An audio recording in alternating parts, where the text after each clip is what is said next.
లేకపోతే వేయలేమంట. ఇవాళ ఆలుగడ్డ ఫ్రై చేస్తున్నా, మళ్ళీ కొంచెం అన్నం తాలిపేస్తున్నా.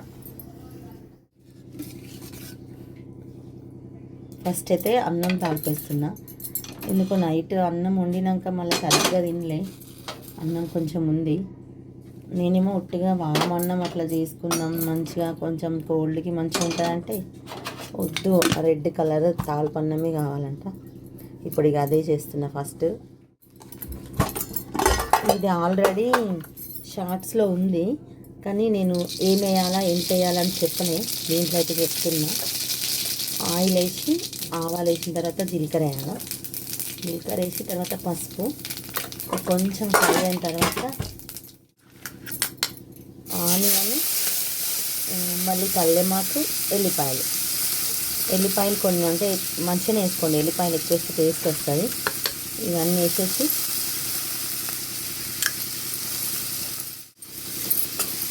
మంచిగా కలపండి. అంటే ఉల్లిగడ్డలు మన ఇష్టం, ఎక్కువ వేసుకోవచ్చు, ఎక్కువ వేసుకుంటే బాగుంటాయి, నచ్చితే ఎక్కువ వేసుకోండి. మాకైతే ఎక్కువ ఇష్టం ఉల్లిగడ్డలు, అందుకే ఎక్కువ వేసిన. కొంచెం ఫ్రై కావాలి ఇవి. ఇప్పుడు ఈ ఉల్లిగడ్డలల్లో మనం అన్నంకి సరిపోయేంత సాల్ట్ వేయాలా. అన్నిటికీ అంటే అన్ని కూరలకి ఉల్లిగడ్డలనే సాల్ట్ వేసేయద్దు, అది కూడా చెప్తున్నా, గుర్తొచ్చింది. ఇప్పుడు వీటికేమో ఉల్లిగడ్డలు మగ్గాలి, కొన్ని కూరలకేమో ఉల్లిగడ్డలు గోలాలి. అంటే మగ్గడం వేరు, ఫ్రై అవ్వడం వేరు, రెండిటికి తేడా ఉంటుంది. కాబట్టి ఇప్పుడు నాకు ఈ అన్నం తాల్పులకి ఉల్లిగడ్డలు మగ్గాలి, కాబట్టి నేను ఇప్పుడు సాల్ట్ వేసిన. ఇప్పుడు నెక్స్ట్ నేను ఆలుగడ్డ ఫ్రై చేస్తాను చూడండి, అప్పుడు చూపిస్తాను మీకు. అప్పుడు అవి ఫ్రై అవ్వాలి, అంటే నేను అప్పుడు సాల్ట్ దాంట్లో వేయను. ఉల్లిగడ్డలు మంచిగా మగ్గినాయి. ఇప్పుడు దీంట్లో కారం అండి, అంటే అన్నంకి మొత్తం కారమే, ఇంకా నేను మళ్ళీ మిరపకాయలు వేయను.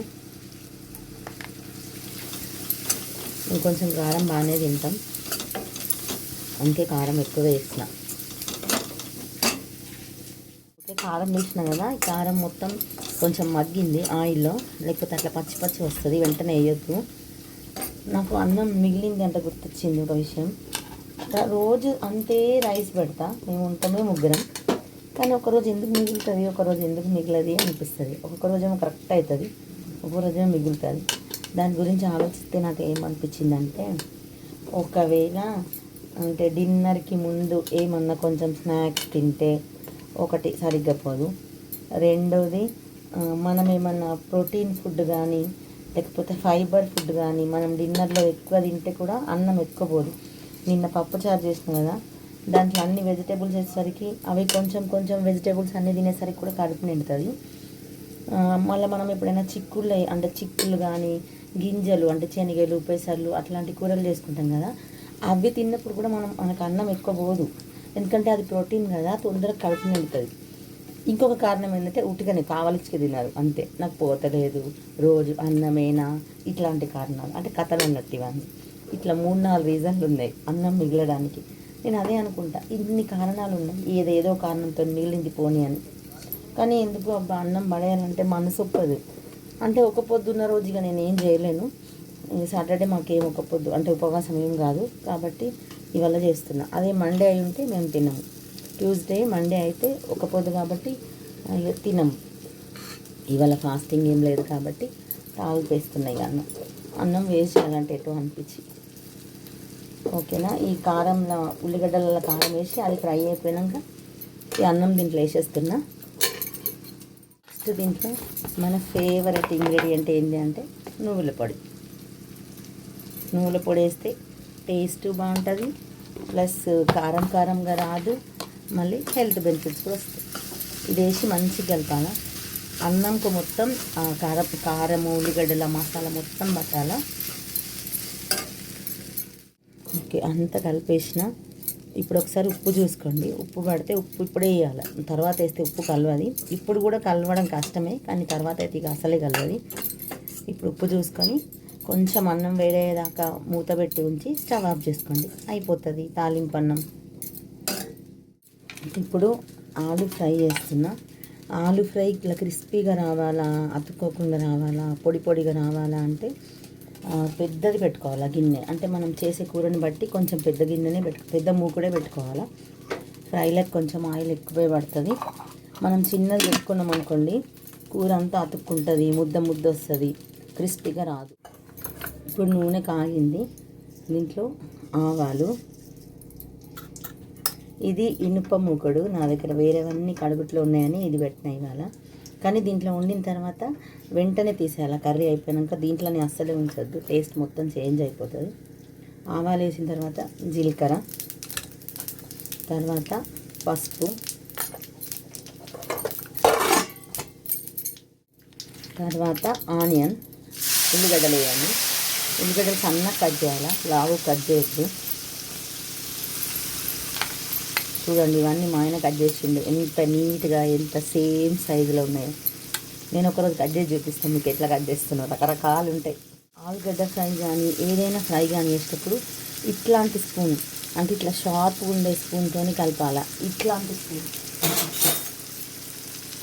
స్పూన్తో ఎప్పుడు కలపద్దు. ఇట్లాంటి స్పూన్తో కలిపితే అన్ని ముక్కలు ఇరిగిపోతాయి, కూర అతుక్కుంటుంది. మీరు ఒకసారి గమనించి చూడండి. ఇట్లాంటి దాంతో చూడండి ఖచ్చితంగా అతుక్కోదు. అది ఎందుకో కానీ దీంతో కలపాలి ఎప్పుడు కానీ, ఫ్రై కూరలు ఏదైనా కానీ ఇట్లా షార్ప్గా ఉండేది. ఉల్లిగడ్డలు మంచిగా కలపాలి, కొంచెం ఫ్రై కావాలి, బాగానే ఫ్రై కావాలి. మ్యాక్సిమం అంటే ఒక 70% ఫ్రై అయిపోవాలి. ఎందుకంటే ఇవి మెత్తగా ఉన్నాయనుకోండి, మళ్ళీ మనం దీంట్లోనే ఆలుగడ్డలు వేసేస్తే అవి మెత్తగా అయిపోతాయి, కూర క్రిస్పీగా రాదు. కరివేపాకు,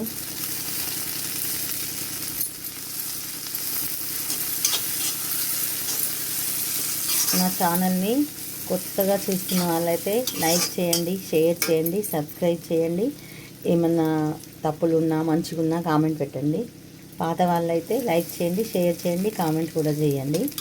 మళ్ళీ ఇంకో విషయం ఏంటంటే వీడియో మొత్తం స్కిప్ చేయకుండా చూడండి. ఏమైనా టిప్స్ ఇంకేదో ఒకటి చెప్తూనే ఉంటా, దాంట్లో మీకు ఏదో ఒకటి యూజ్ అవ్వచ్చు. మళ్ళీ నాకు కూడా తొందరగా మానిటైజేషన్ అయిపోతుంది కదా. ప్లీజ్ స్క్రోల్ చేసేయకుండా సబ్స్క్రైబ్ మాత్రం చేసుకోండి, వీడియో మొత్తం చూడండి. షార్ట్స్లో చూసే వాళ్ళైతే స్క్రోల్ చేసేయద్దు, ఖచ్చితంగా చూసేయండి. ఒక 1 మినిట్ కూడా ఉండదు కదా. లాంగ్ వీడియో అయితేనేమో నా కోసం అయినా చూడండి, నాకు మానిటైజేషన్ అయిపోతుంది కదా తొందరగా. ఓకే, ఉల్లిగడ్డలు ఇప్పుడు మొత్తం గోలినాయి. ఉల్లిగడ్డలు గోలినాక దీంట్లో ఆలుగడ్డలు వేసుకున్నా, సన్నగా కట్ చేసుకోండి ఆలుగడ్డలు. నెక్స్ట్ ఇంకొకటి ఏంటంటే ఆలుగడ్డలు ఒక 2-3 టైమ్స్ కడగాల, ఫ్రై కోసం చేసినప్పుడు. అంటే దేనికోసం అన్నా కడుగుతాం, కానీ దీనికోసం ఎక్కువ 2-3 సార్లు కొంచెం ఇట్లా మంచిగా కడగాలి. ఆ స్టార్చ్ లాగా ఉంటుంది చూడండి, అదంతా పోవాలి. పోతే ఆలుగడ్డ అతుక్కోకుండా అవుతుంది, కూర క్రిస్పీగా అవుతుంది. మనం అట్లనే ఇష్టం అనుకోండి ముద్ద అవుతుంది. మంచిగా వాటర్ బిండేసి మీకు వీలైతే ఒక క్లాత్లో వేసి తుడిచి వేయండి. వేస్తే అప్పుడు కూర క్రిస్పీగా అవుతుంది. మొత్తం ఆలుగడ్డలు వేసేసిన కదా మంచిగా కలపాలా. మంట హై ఫ్లేమ్లోనే ఉండని, సన్న మంట పెట్టకండి, చిన్న మంట పెట్టకండి. హై ఫ్లేమ్లోనే ఉంచి కూర దగ్గరనే ఉండాలిగా. ఎందుకంటే మనకు క్రిస్పీ కావాలంటే మాత్రం మనం సన్న మంట చేయొద్దు, ఇప్పుడే చేయొద్దు, తర్వాత చేయొచ్చు. ఫస్ట్ వేయంగానే మాత్రం హై ఫ్లేమ్ పెట్టి కొంచెం మంచిగా కలపాలా. అప్పుడప్పుడు ఇట్లా కలుపుతూనే ఉండాలా, చిన్న మంట మాత్రం పెట్టకండి. మళ్ళీ కలిపేటప్పుడు కూడా ఆలుగడ్డలు ఇరిగిపోకుండా కలపండి. ఇష్టం వచ్చినట్టు కలిపితే ఆలుగడ్డలు ఇరిగిపోతే కూర మెత్తగా అయిపోతుంది. ఆలుగడ్డ ఫ్రై అంటే మా కళ్యాణ్కి బాగా ఇష్టం, అందుకే నేను ఎక్కువసార్లు వేస్తాను. ఒకటి చెప్పుడు మర్చిపోయినా, అందుకని చెప్తున్నా.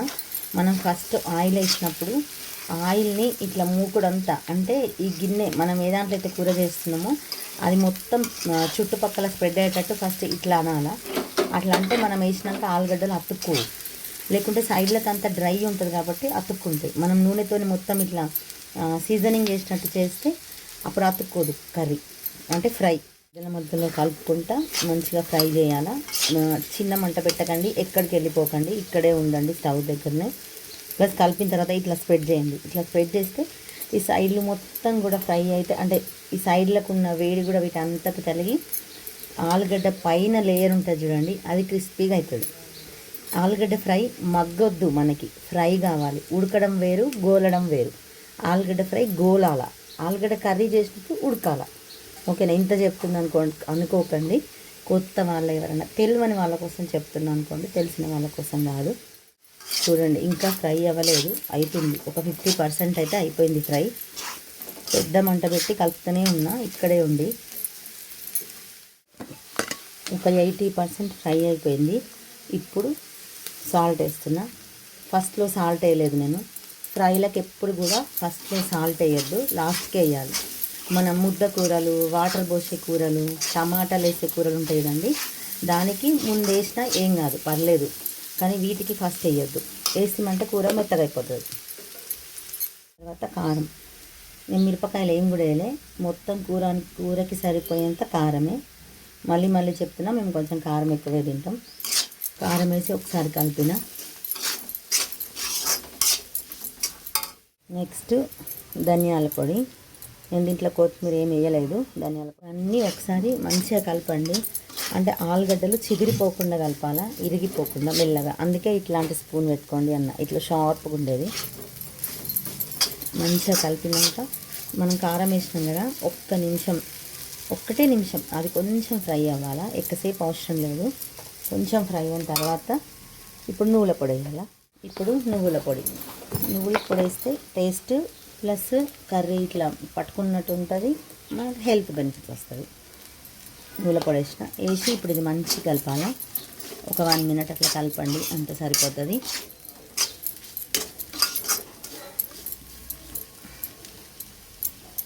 ఓకే, కలిపేసిన తర్వాత ఇట్లా మళ్ళీ ఈ కూరని మొత్తం ఇట్లా స్ప్రెడ్ చేయండి.